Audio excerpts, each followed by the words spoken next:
Hello, Bobby Torres of Frightbox Recording here, and welcome to Mix With Me Part 3. And today we'll be talking about vocals and our master bus.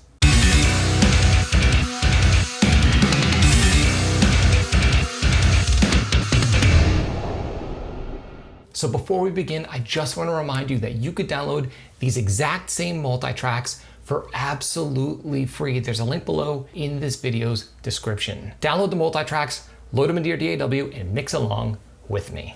So in part 1, we talked about drums. In part 2, we talked about our guitars and our bass tracks. And right now, we're going to be talking about our vocal tracks and our master bus. So let's start out with our vocal tracks. I'm going to play the chorus of the song, and I want you to pay close attention to the vocals. Let's check it out.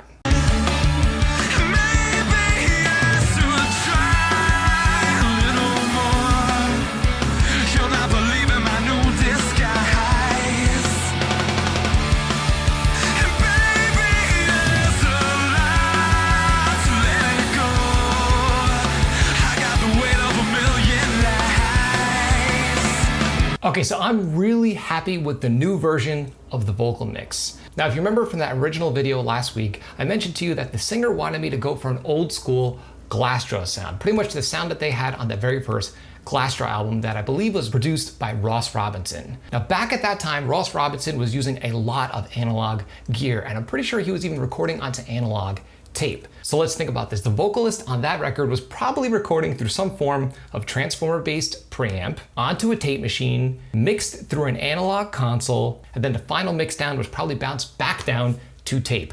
That's a whole lot of analog. Now, knowing this at the time, I wanted to emulate that same sound that was on that record. And back in 2010, I wasn't educated on how analog gear actually works and what it's actually doing to audio in the first place. So because of this, I went out and spent over $1,000 on a Universal Audio Solo 610 tube preamp, looking to achieve that nice warm analog sound. Now here's the thing, although the preamp sounded great, it did not sound much different than my Digimax preamps that were in my interface. They sounded maybe slightly darker and would compress slightly when I would drive the tubes a little harder, but it wasn't a night and day difference. So after spending this money, I gotta say, I was pretty bummed. And when you go back and listen to that original mix, the vocals sound cold and just not very analog at all. So the question is, how am I achieving that analog sound in this mix if I'm working with the exact same source tracks? And by the way, I'm mixing completely in my DAW,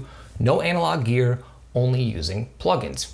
How am I doing this? Well, you're gonna learn in this video. And what I'm gonna do right now is I'm gonna break down the exact processing that I have going on my individual vocal tracks. And then I'm gonna talk about the processing that's happening on my vocal submix. And then I'm gonna reveal the secret on how I'm achieving a nice analog warm vocal sound, even though I'm only using plugins. So let's start with the actual individual vocal tracks. So as far as the processing on my individual vocal tracks, they all have pretty much the exact same plugins in the same settings. Up first in my chain is the Britson channel by Synonymous Plugins for some subtle analog saturation. I'm following that up with a little bit of subtle compression. Let's look at how much gain reduction is taking place in this compressor.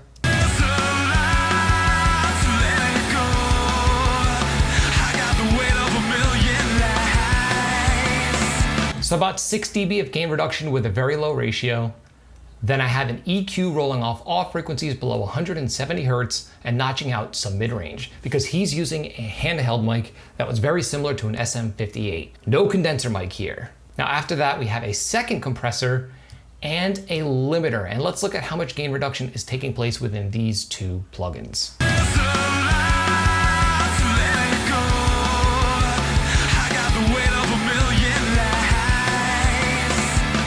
So about 6 dB of gain reduction here and about 6 dB here. So we're looking at a total of around 18 dB of gain reduction, which is pretty moderate for a typical rock mix. So the question is, why am I using multiple compressors and a limiter?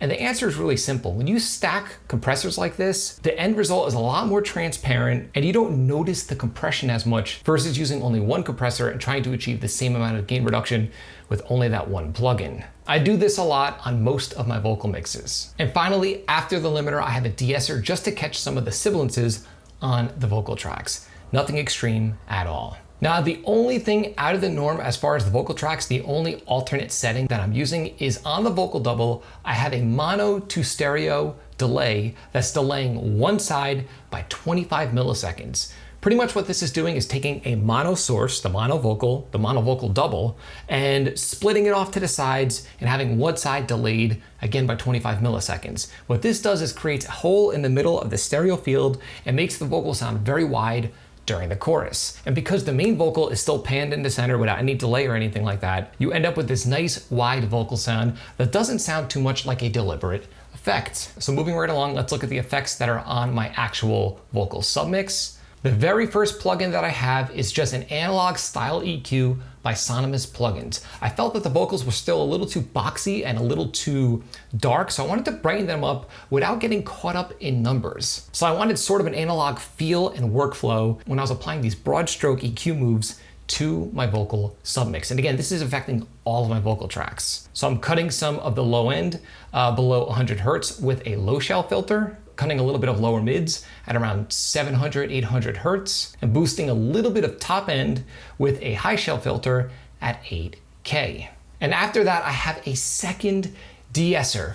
The reason why is for some reason when he would double himself, there was a lot of sibilance buildup, and instead of me going crazy with a de-esser individually on the individual tracks, I have a master de-esser just to catch any extra stray peaks. But it's not working too hard at all. Most of the de-essing is happening on the individual tracks. This is here just as a precautionary measure. Now, before I reveal my big secret to you, how I'm making these vocals sound extra analog, I just want to quickly talk about the send effects. I'm using just a basic slap echo on his vocals. It's just a very subtle Elvis style slap echo, 180 milliseconds on the left, 220 milliseconds on the right, and I'm filtering out all frequencies above 4K to darken up the sound. I didn't want to use reverb, but I wanted a little bit of space around the vocal. And again, in the track, you don't even notice it. It just adds depth without it being a deliberate effect and noticeable to the listener. Now, you probably noticed while I was playing the vocal back, you did hear a more obvious delay, and that's because on specific words and phrases only, I'm using a quarter note delay in mono that's only triggered on specific words that I want it to sound more epic. And on this delay, I'm rolling off all frequencies above 3.5K. And I'm using automation so you can see it here. As you can see on these lyrics, the signal from the track is being sent to the delay, all through automation. Okay, so here we are. How am I making these vocals sound more analog and pretty much the way I wanted them to sound in the original mix? Now, if you look here, I have a vocal send that's going to this channel called Vocal Distortion. Now, what's on this channel is a Stompbox emulator plugin, and I'm using a basic cheapo guitar fuzz pedal. So if we listen to her vocal in solo, I'm gonna mute the vocal distortion track. I should probably decide. I got several volumes short away. Now that's the vocal without the distortion. Now I'm gonna solo the vocal distortion track with it and just listen to how much it adds to the vocal sound. Check it out. I should probably decide. I got several volumes short away on the subject and related. Do you hear all of that warm analog harmonic content that's happening in conjunction with the vocal that you don't even notice? Even when the vocal's soloed and I had the distortion applied to it, your ear doesn't perceive it as guitar distortion or guitar pedal distortion. You hear it as musical color. So to put it to you straight ahead, all I did was use a guitar pedal plugin, driven pretty hard, and blend it in parallel with the original vocal track, and lo and behold, I have a much more analog sounding vocal track. And I didn't have to spend $1,000 to achieve it. So that was my secret to making the vocals sound more analog. And unfortunately, I did not have this skill or knowledge back in 2010. I thought I had to go out and spend a lot of money on gear, when in reality, all I had to do is just be a little more creative. And the funny thing is, I actually had this plugin back in 2010. I just didn't use it. So after the distortion, I'm EQing it slightly, just removing a little bit of the lower end, removing some of the lower mids, and boosting a little bit at 7.5K. And that's it. And that right there is my vocal mix. If you notice, it's extremely straightforward. There's nothing magical happening here. Now there are 2 additional tracks after my vocal tracks, and all they are synth tracks, and the processing on them is extremely simple. I just have that same Britson channel by Synth plugins, adding a very subtle amount of analog color, and I'm EQing both tracks very similarly, rolling off all frequencies below 180 Hertz and the super top above 8K. And then the second track, I have a compressor on it, mainly just because it was there in the original mix and it sounded all right, just to add a little bit of color. And fun fact, these keyboard sounds are from the stock synthesizer that comes with Pro Tools. And these were printed to audio way back in 2010. Now that the vocals are out of the way, let's dive into the processing that's happening on my master fader. Now, if you look here, I have 4 different plugins. I have that same Britson bus by Synth plugins, just adding a little bit of analog color, followed up by the Satson channel strip by Synth plugins, the PSP Vintage Warmer 2, and this limiter here, which is actually doing next to nothing. I'm only using it for dithering, and I'm boosting the level of the mix by 2 dB, but no gain reduction is taking place. So what I want you to do right now is I want you to pay close attention to the gain reduction within these 3 plugins, actually all 4 plugins. Let's check it out. I should probably decide. I got several volumes short away on the subject and related. Maybe I should try a little more.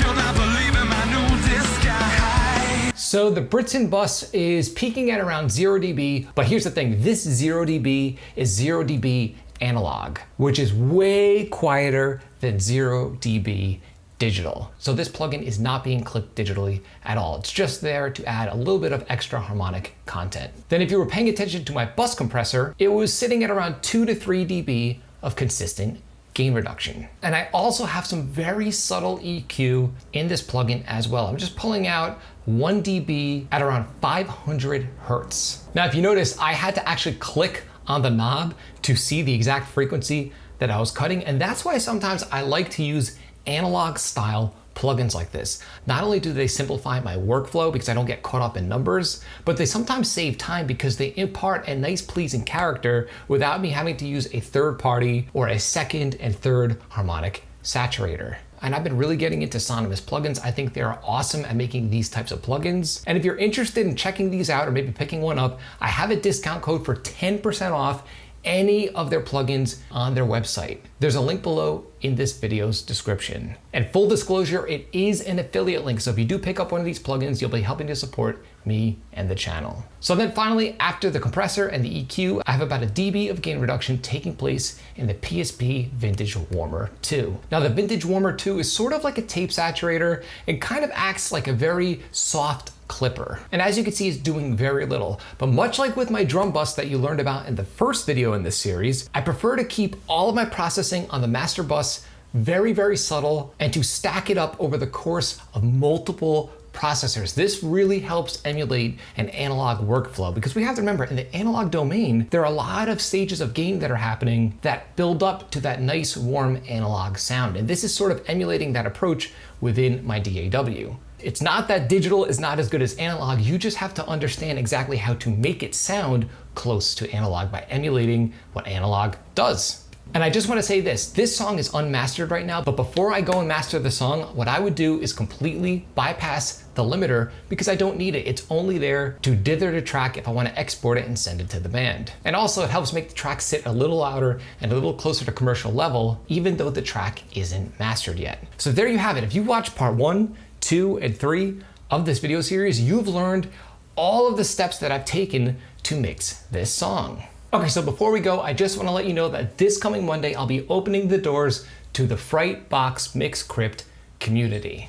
Now within this community, we'll be mixing a brand new song every single month with multi-tracks included. Along with the multi-tracks will be a masterclass every month where I break down how I mix the song, every plugin setting, every mix move, everything. Now on top of that, there will be live group coaching calls where I'll be there with you live in real time with my DAW open, and you can ask me any question that you have about the mix that we're working on that month. And finally, there's a private community that only members of the Frightbox Mix Crypt will have access to. Now within this private community, we'll be critiquing each other's mixes and just helping each other with our productions. I will leave a link below where you can learn more about the Frightbox Mix Crypt. Doors open on Monday and will close on Friday. So I'd love to know, leave a comment below and let me know what you've learned most from this video series. Were you amazed at how simple the mix actually was? Or was it overwhelming and sort of confusing for you? Don't be shy, leave a comment and let me know. I'd love to hear your opinion. And again, just to remind you, if you haven't yet, you can download these exact same multi-tracks for absolutely free. There's a link below in this video's description. If you found this video helpful, like, comment, subscribe, and share. And do not forget to click the little bell icon so you can be notified every time I upload one of my weekly videos on all things Metal Rock production. You can both like and follow me on Facebook and Instagram. Links are in the description below. And until next time, happy mixing.